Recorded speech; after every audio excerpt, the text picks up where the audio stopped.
할렐루야. 네, 우리 옆 사람과 함께 인사하겠습니다. 성령 충만합시다.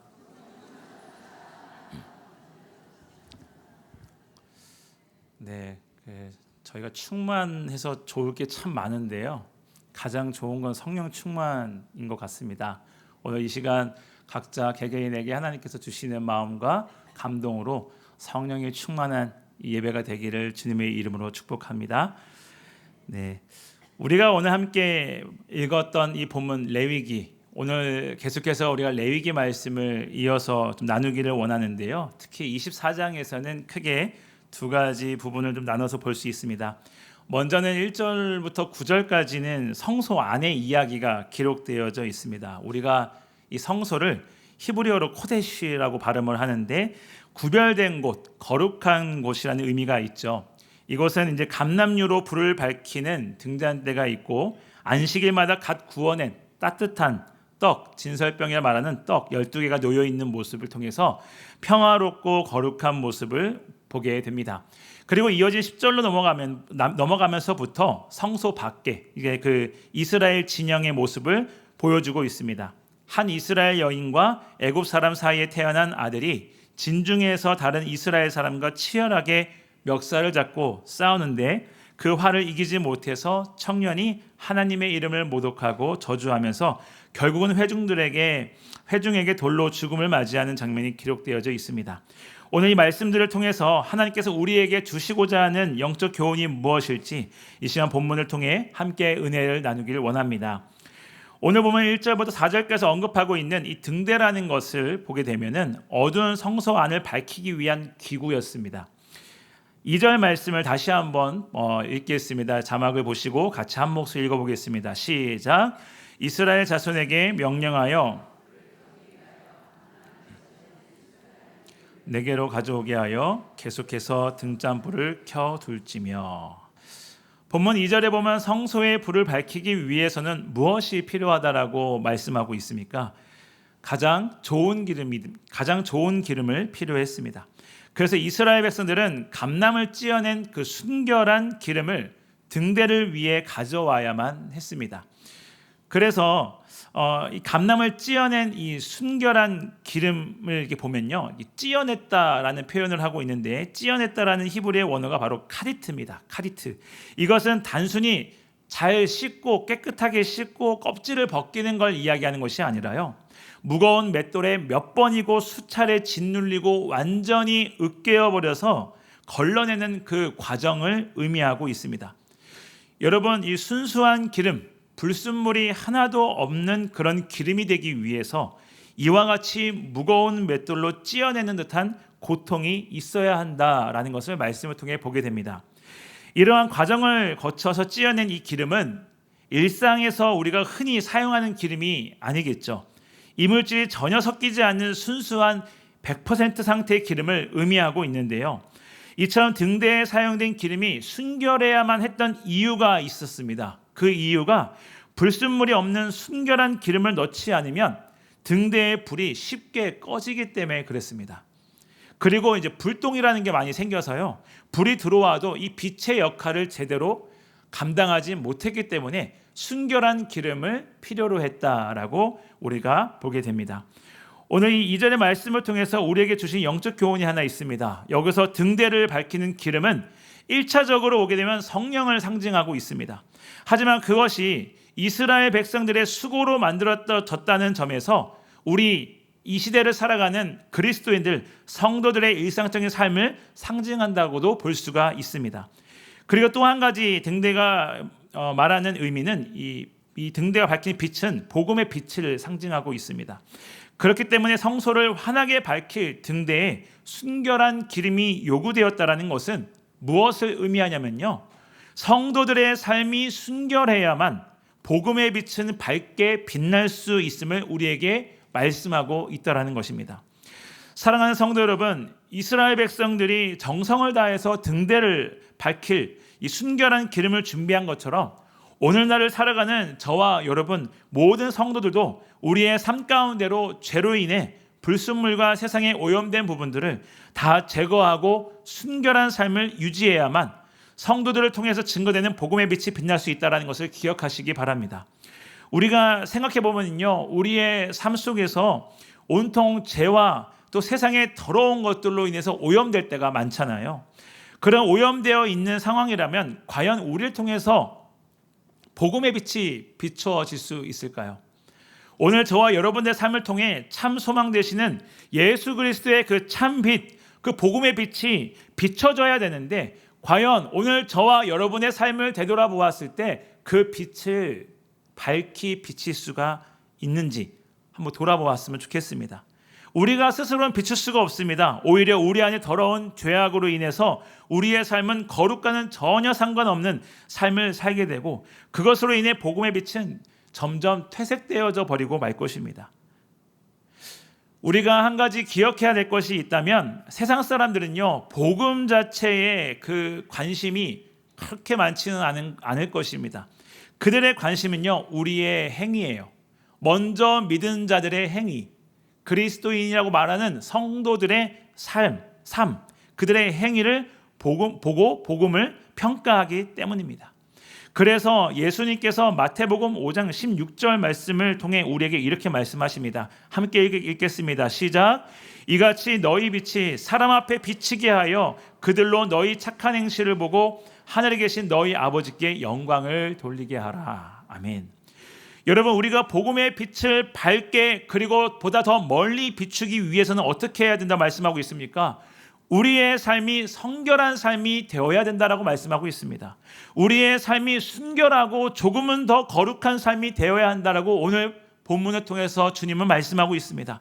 다시 말해서 복음이 세상의 많은 사람들에게 비추어져서 그들을 변화시킬 수 있는가 없는가는 우리의 삶과 관련이 있다라는 것입니다. 그래서 우리는 순결한 기름만이 등대를 온전히 밝힐 수 있음을 기억하시면서 오늘 하루도 우리에게 주어진 이 귀한 하루를 그냥 살아내는 것이 아니라 거룩한 성도로, 조금은 더 거룩한 그리스도인으로서, 성결한 그리스도인으로서의 삶을 살아내면서 복음의 빛을 밝게 그리고 더 멀리 비추시는 복된 저와 여러분의 삶이 되시기를 주님의 이름으로 축복합니다. 계속 이어지는 5절부터 8절 말씀을 보면, 하나님은 고운 가루로 떡 12개를 구워서 여호와 앞 순결한 상 위에 두 줄로 진설하라고 말씀하고 있습니다. 이 12개의 떡은 우리가 다 알고 있는 것처럼 이스라엘의 12지파를 상징하고 있지요. 이것은 무엇을 의미하고 있을까요? 하나님은 당신의 백성 전체를 항상 하나님 눈앞에서 두고 보겠다라는 것입니다. 그리고 사랑으로 그들을 돌보고 계신다라는 것을 의미하고 있는 것입니다. 그리고 이 떡은 매 안식일마다 새로운 것으로 교체되었고, 물려낸 떡들은 9절에 보니까 어떻게 했냐면요, 제사장들이 거룩한 곳에서 먹었다라고 기록하고 있습니다. 8절 말씀에서 볼 수 있는 것처럼 그들이 끊임없이 진설병을 상 위에 떡을 올려놓는 행위는 이 제사 제도가 계속 지속되는 한 영원토록 지켜야 할 규례였습니다. 그리고 하나님께서는 바로 그것이 하나님과 이스라엘 백성들 사이에 영원한 언약의 표가 된다라고 말씀하신 것입니다. 영원한 언약의 표가 된다라는 사실은 영원토록 이스라엘 백성들이 하나님의 언약 백성이 되어서 그 관계에서 결코 떨어져 나가지 않을 것이라는 것을 의미하고 있다라는 것입니다. 여러분, 본문에서 이스라엘 백성들이 상 위에 진설하였던 이 떡이라는 것은요, 영적인 측면에서 보면 생명의 떡이신 예수 그리스도를 예표하고 있습니다. 요한복음 6장 35절 말씀에 보면 이렇게 선포합니다. 예수께서 이르시되 나는 생명의 떡이니 내게 오는 자는 결코 줄이지 아니할 터이요 나를 믿는 자는 영원히 목마르지 아니하리라. 아멘. 즉 이스라엘 백성들이 항상 진설병상 위에 떡이 있겠다는 사실은 생명의 떡이신 예수 그리스도를 항상 모셨다라는 것입니다. 예수님을 항상 모시고 사는 성도의 삶을 영적으로 상징하고 있는 것입니다. 다시 말해서 생명의 떡이신 예수님을 모시고 사는 성도는 영원토록 하나님의 언약의 백성이 되고 하나님께로부터 떨어지지 않는다라는 것을 우리에게 말씀하고 있는 것입니다. 진설병상 위에 떡이 항상 놓여 있어야 했던 것처럼 우리의 삶 속에서도, 우리의 삶의 중심에도 누구를 모셔야 되겠습니까? 늘 예수 그리스도를 모시고 살아야 된다라는 것입니다. 일주일에 한 번만 예배 나오는 것이 아니라 매일매일 주님을 찾고 나의 삶 속에서 주님과 동행하며 그 말씀을 영의 양식으로 먹어야 한다라는 사실입니다. 요한복음 11장 26절 말씀을 보면 이렇게 말씀합니다. 무릇 살아서 나를 믿는 자는 영원히 죽지 아니하리니 이것을 내가 믿느냐라고 말씀하신 것처럼 우리 안에 생명의 떡이신 주님을 굳게 모시고 살아감으로써 영원토록 하나님의 언약 백성으로 살아가는 축복을 누리시기를 주님의 이름으로 축원합니다.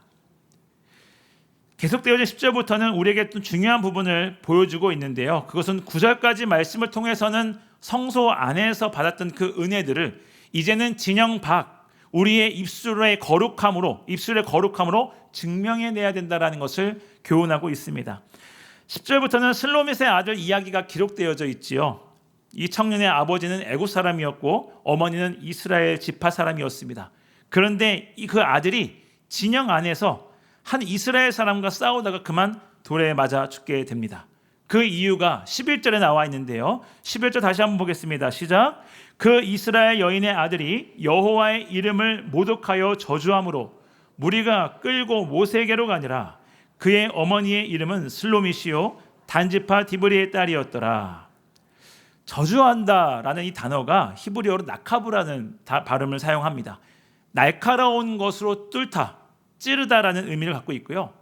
또 하나 저주한다라는 단어가 있는데 쓰이는 단어 중에 보면 칼날이라는 단어가 있습니다. 히브리어로. 이것은 무게를 가볍게 여긴다, 업심여긴다라는 의미를 가지고 있습니다.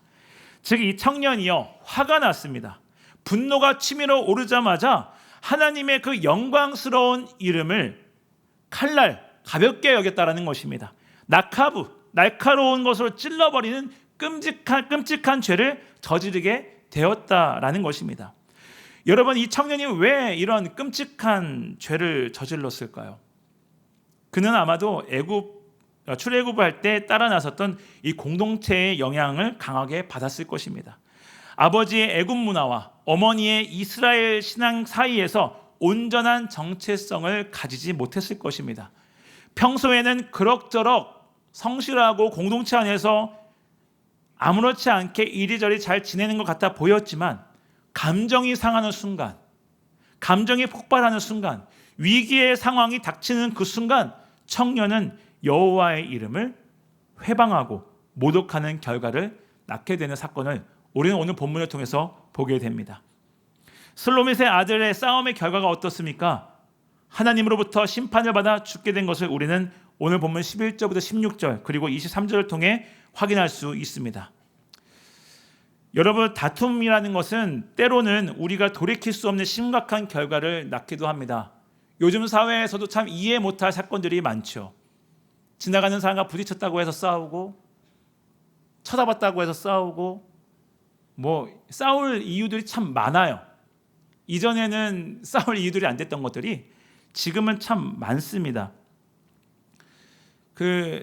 사람의 감정을 건드는 일들이 좀 있어요. 저번에 저도 한번 차를 빼달라고 전화를 했더니 그분이 전화로 하는 말씀이 뭐냐면 당신 차가 나갈 수 있도록 주차를 잘 해놨다라는 거예요.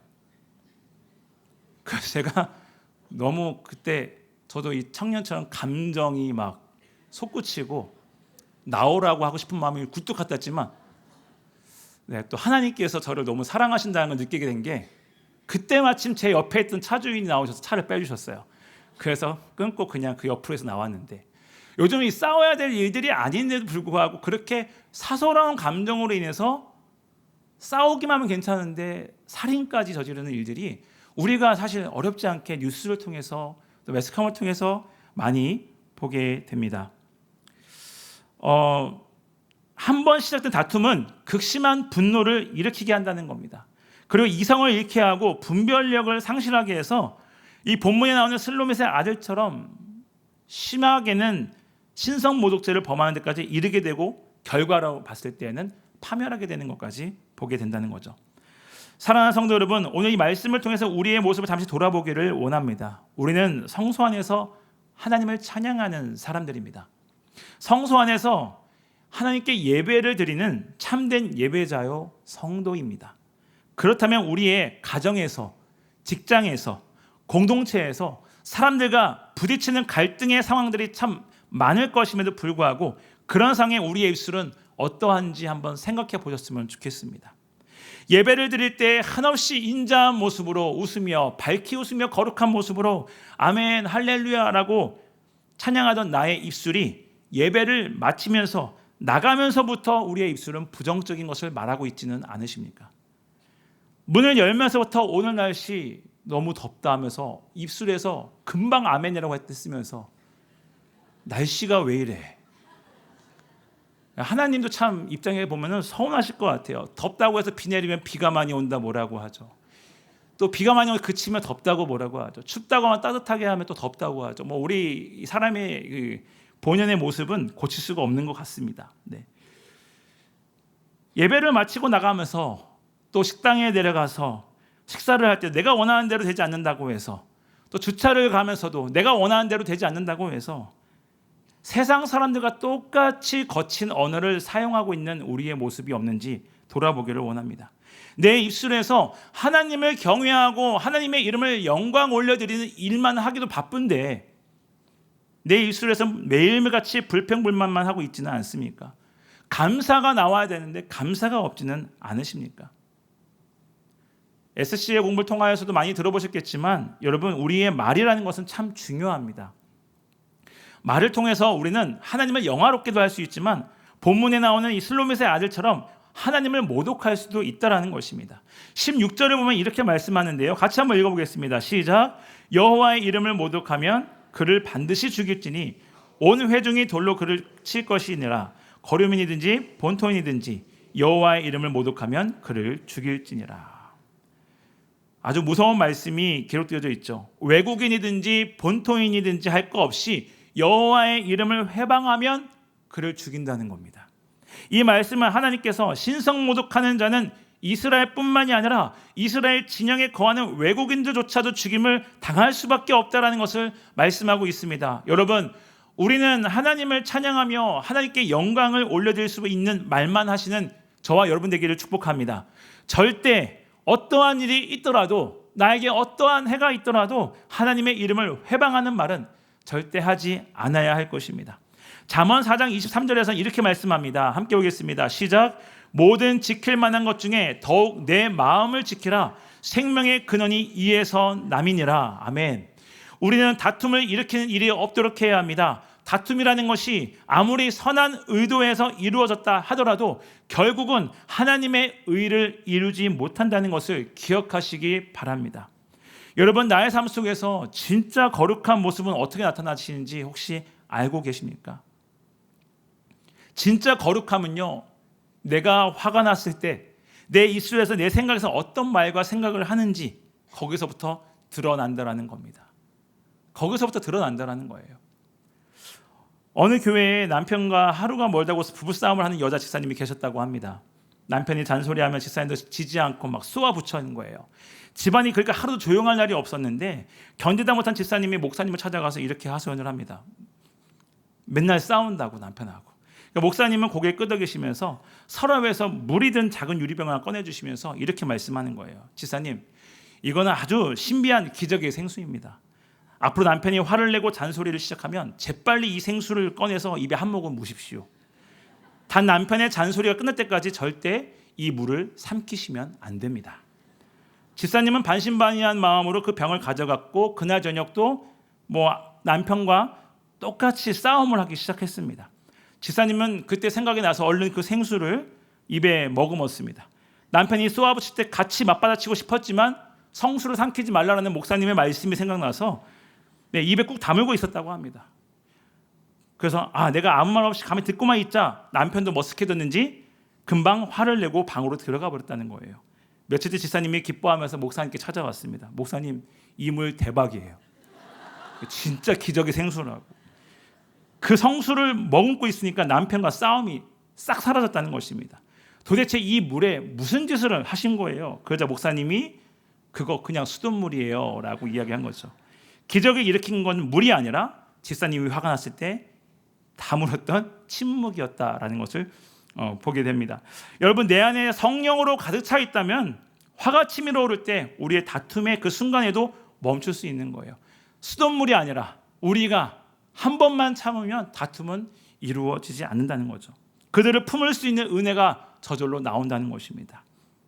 그러면 목사님은 그렇게 할 수 있나요? 저도 어렵습니다. 네, 그래서 같이 노력을 해야 된다라고 말씀을 드리는 거예요. 그러면 우리는 어떻게 해야 될까요? 쉽지 않지만 온유함으로 인내를 가지고 끝까지 분열내지 않고 나의 자녀에게, 가정에서 남편에게, 이웃에게 은혜를 나누고 하나님을 찬양하는 저와 여러분의 삶이 되시기를 주님의 이름으로 축원합니다. 그 관계에 문제가 생겼을 때 저도 참 어려움이 있었었는데 어떤 목사님께 좀 이야기를 했어요. 나 너무 힘들어서 못하겠다. 그랬더니 저한테 참는 게 이기는 거라고. 네. 그 말을 들었을 때 정말 감정적으로 더 화가 났습니다. 그래서 더 화가 났는데 지금 시간이 흘러서 보니까 제가 지금 그 말을 하고 있더라고요. 제가 또 저한테 뭐 얘기를 하면 참으시라고. 네. 참는 게 이기는 거라고. 네. 그게 조금씩 이해가 되는 과정 가운데 있는 것 같습니다. 여러분 견디시고 참다 보면 오히려 그들을 긍휼하게 여기고 은혜를 흘려보낼 수 있는 귀한 우리의 삶이 될 줄로 믿습니다. 사랑하는 성도 여러분, 이제 오늘 본문의 마지막 단락인 17절부터 23절을 보면은 우리가 흔히 말하는 이 동해보복법이라고 불리는 상처에는 상처로, 눈에는 눈으로, 이에는 이로 갚으라는 율법이 나오는데요. 그리고 23절 마지막 장면은 결국 여호와의 이름을 모독했던 그 청년이 진영 밖으로 끌려가서 이스라엘 백성들의 돌에 맞아 비참하게 죽는 것으로 끝이 납니다. 조금 전 16절까지만 해도 은혜로운 거룩한 성소 안에서의 이야기로 시작을 했는데 마지막 17절부터 23절까지는 심판의 말씀으로 마무리가 되는 것을 보게 됩니다. 우리가 단편적으로 보면 눈에는 눈, 이에는 이 막 이렇게 써 있으니까 하나님께서 이러한 방법을 쓰시는구나, 하나님도 복수를 허락하시는구나라고 오해할 수 있습니다. 하지만 하나님은 이 율법을 누군가를 복수하기 위해 주신 것이 아닙니다. 우리 인간의 죄악된 본성을 보면 누가 실수라도 나에게 해를 가하면 그보다 더하게 보복을 하려고 합니다. 그리고 받은 것보다 100배, 1000배로 복수하고 싶어 하는 것이 우리 인간의 죄악된 본성이라는 거예요.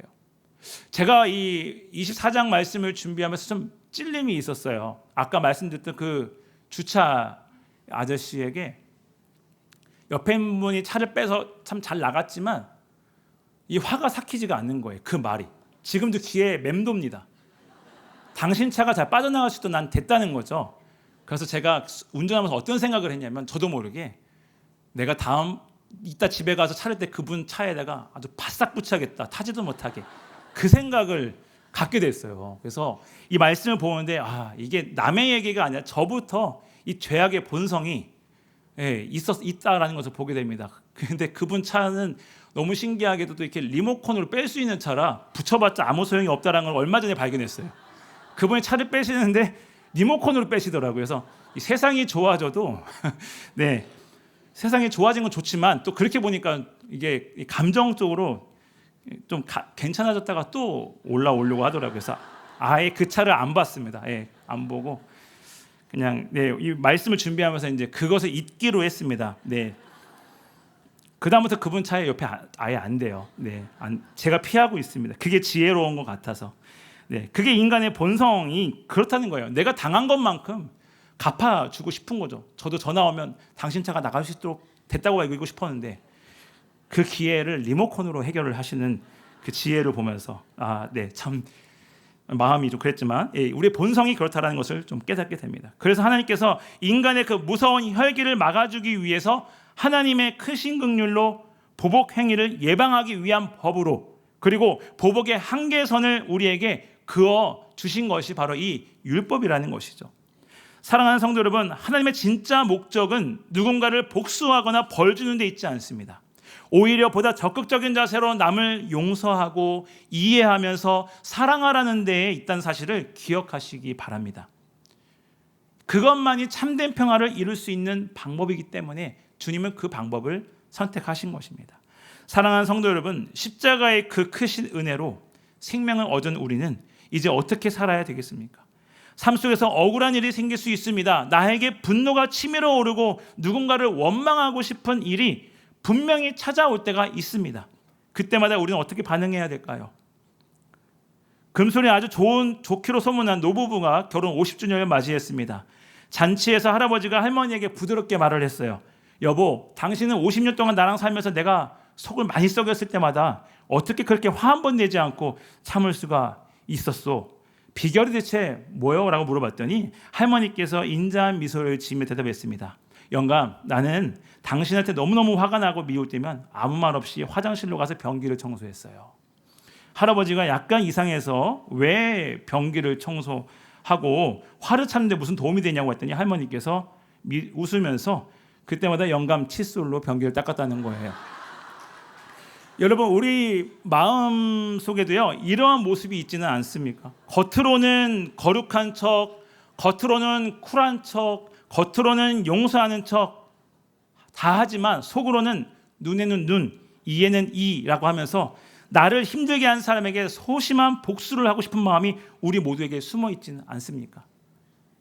약물에 속상하게 했다고 해서 소심한 복수는 하지, 뭐 커피 오는지 몰랐는데 한 잔 못 갖고 왔네 이러면서 또 안 드시는 분도 있죠. 약물이 교환을 복수하면서 오늘 못 오는 줄 알고 안 왔다, 이렇게 소심하게 복수하신 분은 없을 줄로 압니다. 다른 교회에 뭐 이렇게 있는지 모르지만 우리 교회 없겠지만 그런 소심한 복수들을 하지는 않는지 우리가 생각해 볼 필요가 있다는 것입니다. 오늘 이 시간 우리에게 쥐어진 그 복수하고자 하는 마음, 미워하는 마음을 십자가 앞에 다 내려놓기를 원합니다. 그때마다 우리가 무엇을 생각해야 되냐면요, 나를 대신해서 채찍 맞아서 십자가에 모진 고통을 당하시고 돌아가신 예수님의 십자가를 바라보시기를 바랍니다. 내가 할 수 없으니까, 내 스스로 하는 것은 너무 어려우니까, 내가 스스로 그 사람들을 품기는 어려우니까, 그러니까 주님께 주님의 마음을 달라고 간구해야 된다는 것입니다. 십자가를 바라보고 나아가야 된다는 것입니다. 사랑하는 성도 여러분, 이제 말씀을 좀 맺으려 합니다. 우리는 참 연약한 존재입니다. 평소에는 은혜 안에 잘 사는 것 같다가도 내가 중심이 되어 살아가려고 하고 내 마음대로 되지 않으면 우리의 입술은 불평이 나오게 됩니다. 그리고 나에게 닥치는 억울한 상황들 때문에 우리 손에는 나도 모르게 크고 작은 돌멩이들이 쥐어지곤 합니다. 내가 상처받은 만큼 남에게도 똑같이 갚아주고자 하는 미움들과 남의 가슴을 찌르는 날카로운 말과 행동들을 가지고 있습니다. 하지만 여러분, 하나님의 거룩한 법규대로라면 그 정죄의 돌멩이에 맞아 죽어야 할 사람은 오늘 본문에 나온 슬로밋의 아들 청년뿐만이 아니라 바로 하나님을 멀리하고 내 마음대로 살았던 나 자신이라는 사실을 우리는 깨달아야 될 것입니다. 그런 우리를 살리시기 위해서 예수님은 진영 밖으로 끌려나가 우리가 맞아야 할 진노의 돌들, 율법의 돌들을 십자가에서 온몸으로 대신 맞아 주셨습니다. 물과 피를 다 쏟아내시면서 그 극심한 찢어짐의 고통 속에서도 주님은 자신을 찌르는 자들을 원망하지 않으셨음을 우리는 다시 한번 바라봐야 될 것입니다. 오히려 그들의 죄를 용서해달라고 기도하시면서 생명을 내어주는 십자가의 그 사랑, 영원한 성소의 등불을 밝혀주셨다는 것입니다. 우리가 어떻게 나를 아프게 한 사람을 용서하고 다툼의 순간에도 내 입술의 거룩함을 지켜낼 수 있겠습니까? 내가 하는 게 아니라 오직 우리 안에 십자가의 은혜가 채워질 때, 예수 그리스도의 그 따뜻한 마음과 내 마음의 심령에 부어질 때 가능할 줄로 믿습니다. 성도 여러분, 오늘 예배를 마치고 이곳을 나가시기 전에 이 시간 우리 안에 있는 미움들과 분노와 보복하고자 하는 마음, 혹시 불평들과 불만이 있는 마음, 내 마음대로 하려고 했던 나 중심적인 마음들을 십자가 아래 조용히 내려놓으시는 시간을 가지셨으면 좋겠습니다. 그리고 우리 안에 주님의 그 한없는 사랑으로 채워달라고 기도하시기 바랍니다. 내 입술에 이제는 무너진 가정을 세우고 상처 입은 이웃을 살리는 거룩하고 따뜻한 성소의 등불이 되게 해달라고 간구하시는 저와 여러분의 귀한 삶이 되시길 주님의 이름으로 축원드립니다.